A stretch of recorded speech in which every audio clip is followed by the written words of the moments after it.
Mr President, everything that we say in this Senate chamber and everything that is said in the House of Representatives actually does matter, Mr President. We might stand up here for minutes or for hours discussing all sorts of things, but the Australian people actually listen to what we say. There have been numerous comments in the social media pages, phone calls, of the absolute hurt, disgust, distress at why this was even something that the Senate would even consider. That the Senate has so many important issues to debate, to put forward in motion, to improve the lives of disadvantaged people in this country, to improve the lives of all people, of all colours, creeds, races. When Senator Hanson moved the motion in here that it's okay to be white, I was looking for a champion on that side, a bit like Ron Boswell, you know, a former Nationals leader who stood up, fought very strongly, knew that when it came down to it, that it really mattered that our country respected the differences and did so in a way that didn't denigrate and put down the lives of others. It is not okay to pinpoint, to humiliate, to make people feel that their achievements are less important than the next person. And when I sat in here and watched members on the other side support this motion, I was looking for that Ron Boswell. I was wondering who was going to stand up and say, hey, we're on the wrong side. Because we all know that Senator Hanson has form. We know in this Senate, we know in the Parliament, we know right across Australia that Senator Hanson has form.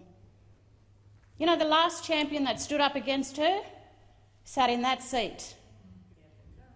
The former Attorney-General, George Brandis. Not only did we have a champion in him, but all of this side stood up and we applauded. What did we applaud? We applauded the real values of this country, that we will not tolerate racism, that we here in this Parliament of Australia that represents all Australians will not tolerate racism. We will not accept it in any form, least of all a senator parading in a very important guise that matters to so many Australians. Not because there was any sincere intent, the intent was not sincere, to portray the different multicultural aspects of our country. That was not a sincere intent, and George Brandis picked it for what it was. Senator Cormann, you failed to do that, and every member on that side failed to do that. There are moments when our country needs our leaders to see things for what they are. You are willfully blind, willfully deaf, and you come in now and you do not even have the graciousness to say, I'm really sorry.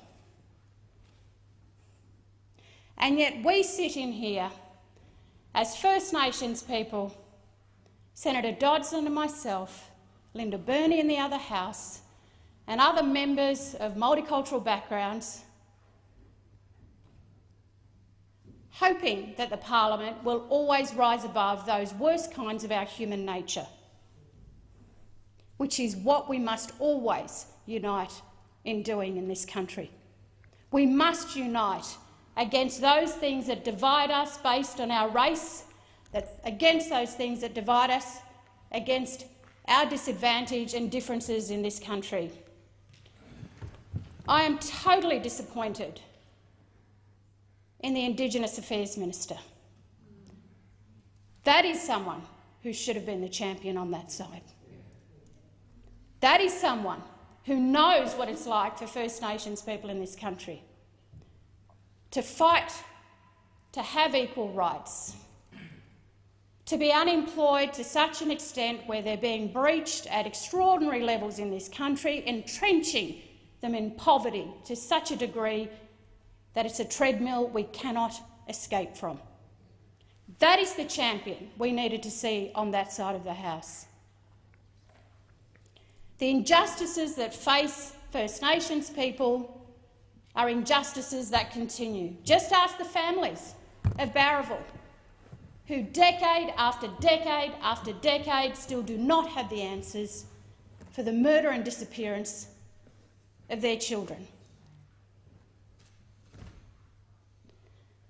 So, senators, there are 72 of us, and we debate so many issues in this House. But there really does come a time when we have to call things for what they are.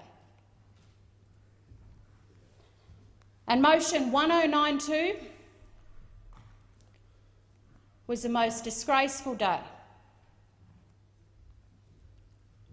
for our Senate.